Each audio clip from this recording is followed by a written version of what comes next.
turn right. One way yan, papalit lang yung mga yan. Yan, so dire-diretso yan, yung sa dulo, simbahan, saka yung munisipyo. Yan.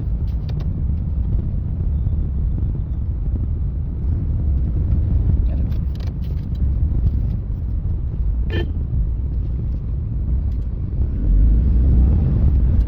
Yan, Transfiguration Parish pa yan. Cavinti, the Latin capital of the Philippines.